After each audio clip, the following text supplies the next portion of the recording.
Bab 1291. Keluarlah pencuri.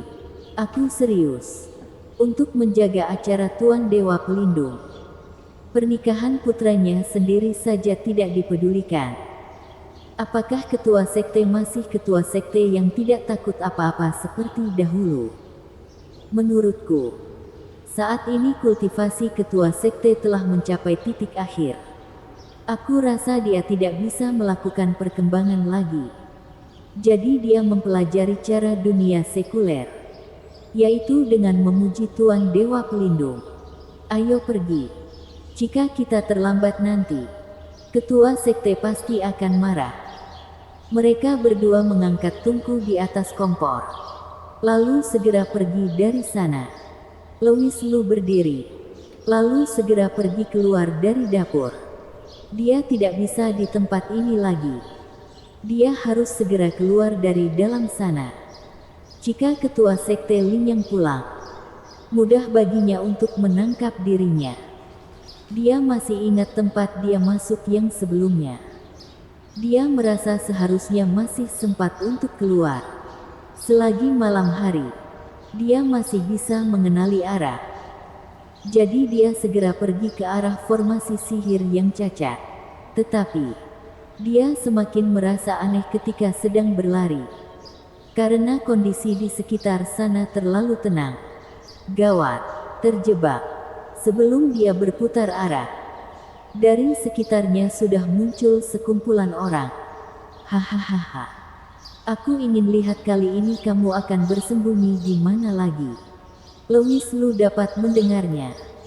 Yang bicara adalah orang yang sebelumnya menyembunyikan harta ayahnya di rumah. Seharusnya dia adalah tuan muda sekte dari sekte Linya. Di sisinya ada seorang wanita. Hanya saja penampilan wanita itu benar-benar sedikit keterlaluan.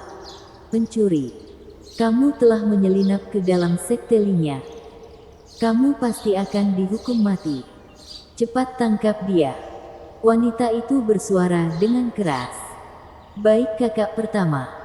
Ketika para murid sekte Lin yang mendengar perintah, mereka semua langsung menerjang ke arah Louis Lu. Louis Lu menghela nafas. Jika ketua sekte Lin yang datang sendiri, mungkin dia akan takut. Tetapi kultivasi dari beberapa orang ini hanya alam roh bumi. Baginya mereka semua bukan apa-apa. Namun, dia tidak memiliki keinginan untuk bertarung. Yang harus diambil dan tidak harus diambil. Yang harus didengar dan tidak harus didengar. Yang harus dilihat dan tidak harus dilihat. Semuanya sudah dia lakukan. Sekarang sudah waktunya untuk melarikan diri. Kaki Louis Lu bergerak.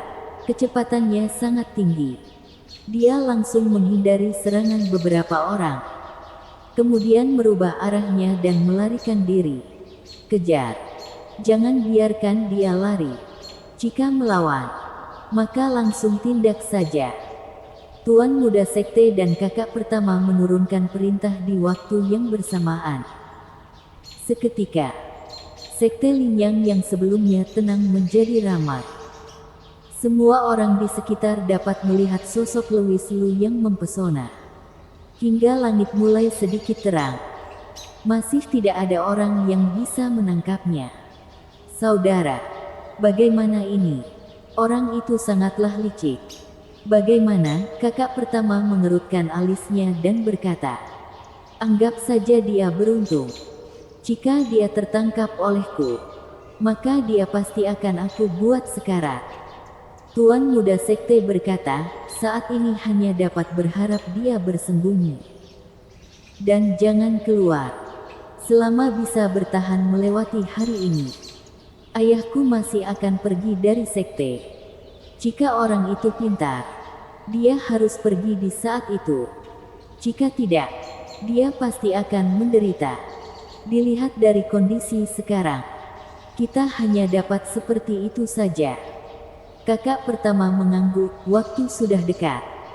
Saudara cepat pergi ganti pakaian pernikahan. Jika menunda waktu, guru pasti akan marah besar. Tuan muda sekte menoleh ke segala arah. Kemudian dia menghela nafas dan pergi menukar pakaian pernikahan. Langit hari ini terik, namun tetap ada sedikit awan yang menutup. Sekte Linyang mulai sibuk. Kemunculan Louis Lu tidak mengganggu acara kebahagiaan hari ini. Hanya saja seluruh sekte Linyang tidak ada yang tersenyum. Mereka semua hanya terlihat panik dan serius. Louis Lu yang sebelumnya memutuskan untuk pergi, saat ini dia bersembunyi lagi di dalam dapur yang sebelumnya. Setelah bermain petak umpat, dia juga merasa lelah.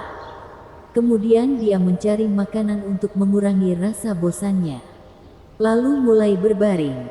Dia sedang menunggu saat itu tiba. Tidak tahu kapan suara gendang terdengar. Louis Lu langsung berdiri.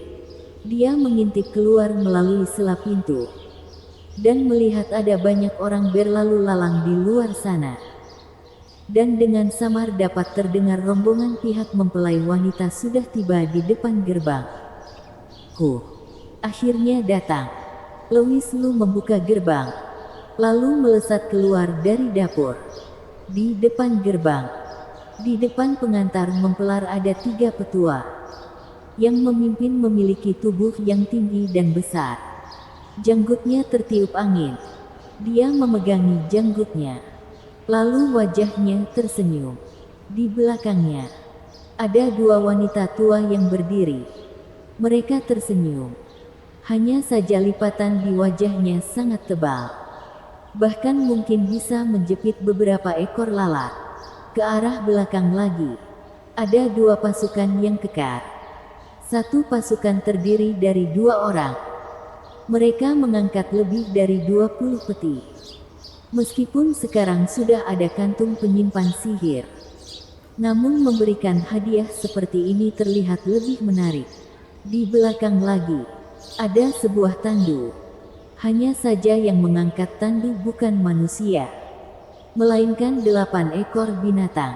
Di belakang lagi, ada 2 baris pelayan cantik yang berdiri dengan rapi. Louis Lu yang bersembunyi di belakang gerbang dapat melihatnya dengan jelas. Setelah itu dia menghela nafas.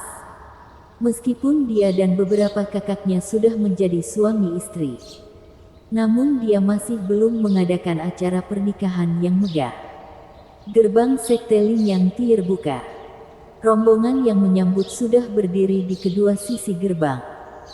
Hanya saja tidak ada tokoh utama dari pernikahan ini. Ketua sekte Linyang ini yang benar saja. Putranya akan menikah. Namun dia tidak ada di dalam sekte. Ketika sedang bicara, tiba-tiba dia merasakan aura yang kuat terbang mendekat dari arah barat. Ketika mengangkat kepala, ada beberapa titik hitam yang perlahan membesar.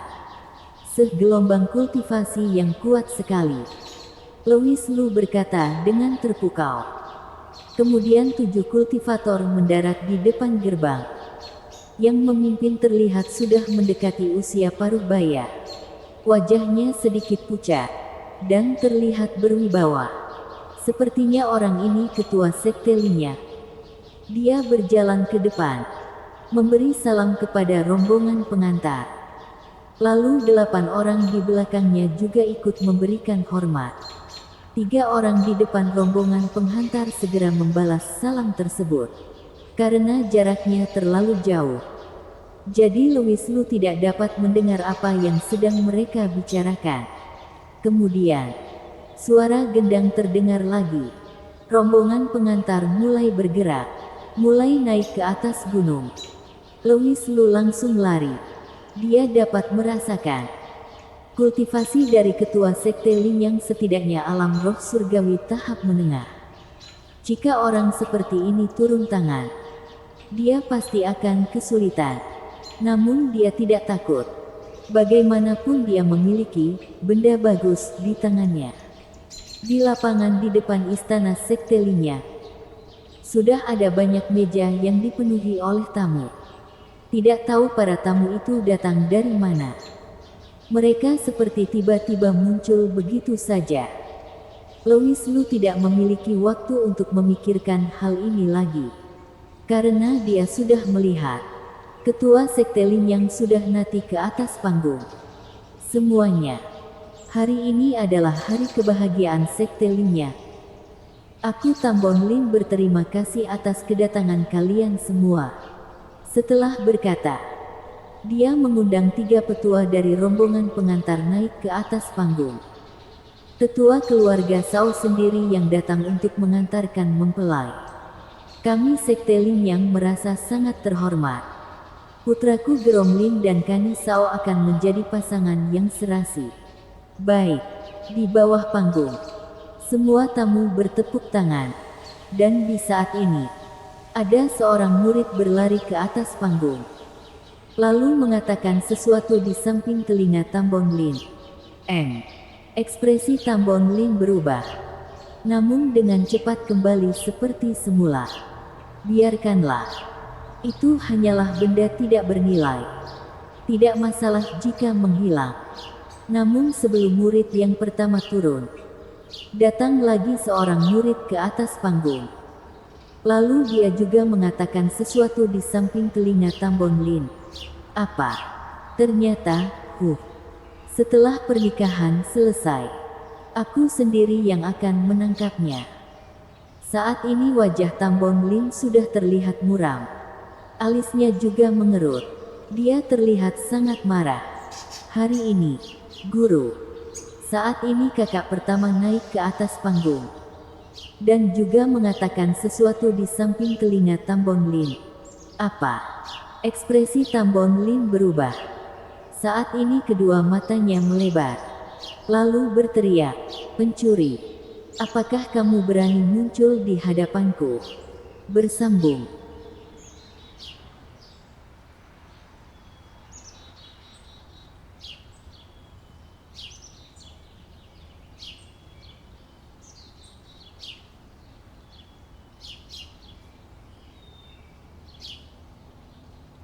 Bab 1292.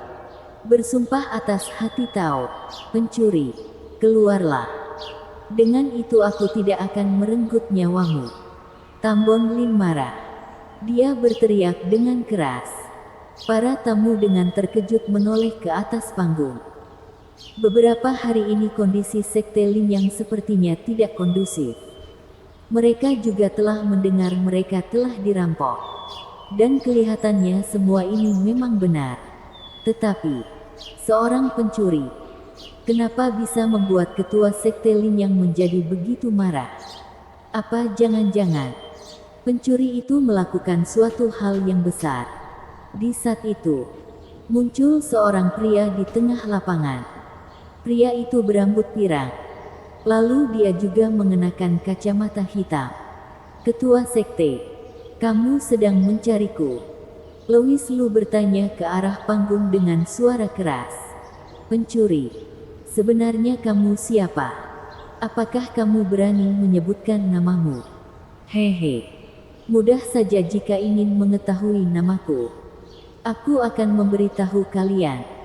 Tatapan semua orang tertuju ke arah Louis Lu. Saat ini Louis Lu berjalan ke sebuah meja, mengangkat teko arak, lalu dengan perlahan menuangkannya ke gelas. Kemudian meneguknya. Tes tes tes. Sudah dicampur air. Sial. Semua orang di sana mengerutkan alisnya. Bocah, apakah kamu percaya aku akan membunuhmu sekarang? Sebenarnya kau ingin mengatakannya atau tidak? Tambon Lin melompat ke bawah dari atas panggung. Baik, kalian dengarkan baik-baik. Aku tidak akan menutupi namaku. Aku berasal dari dunia spiritual. Aku ini seseorang yang terpesona pada ibu naga Tousan. Aku memiliki banyak harta. Orang-orang menyebutku, si naga tampan, kak naga. Louis Lu seperti menggunakan banyak tenaga untuk mengatakan hal itu. Jadi dia menghela nafas. Lalu duduk dan minum. Semua orang tercengang. Apa? Ternyata dia kak naga yang mencuri permen anak kecil itu. Lalu mengintip wanita tua mandi. Benar-benar tidak tahu malu. Semua orang mencibir Louis Lu. Pencuri ini ternyata tidak hanya mencuri. Namun ternyata dia juga tidak melarikan diri. Bahkan berani menyebutkan namanya di sini. Selain itu dia juga tidak peduli dengan marahnya Tam Bon Lin. Dan ternyata masih berani duduk sembari minum alkohol. Siapa yang memberikannya keberanian itu? Tam Bon Lin melangkah mendekat. Anak muda, aku tanyakan padamu. Apakah obat di ladang obat itu kamu yang mencurinya? Tam Bon Lin bertanya. Apa?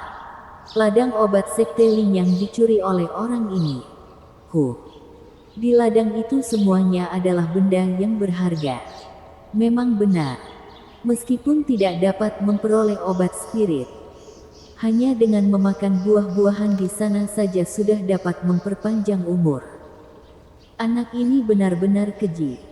Jika ketua sekte marah, siapa yang berani menghadapinya?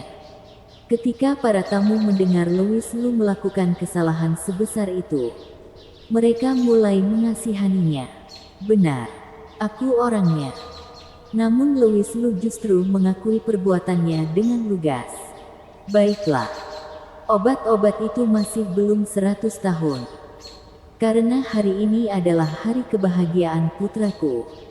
Maka anggap saja aku memberinya untukmu. Namun kamu telah menyelinap ke dalam area terlarang Sekte Lin. Kamu harus memberikan aku penjelasan.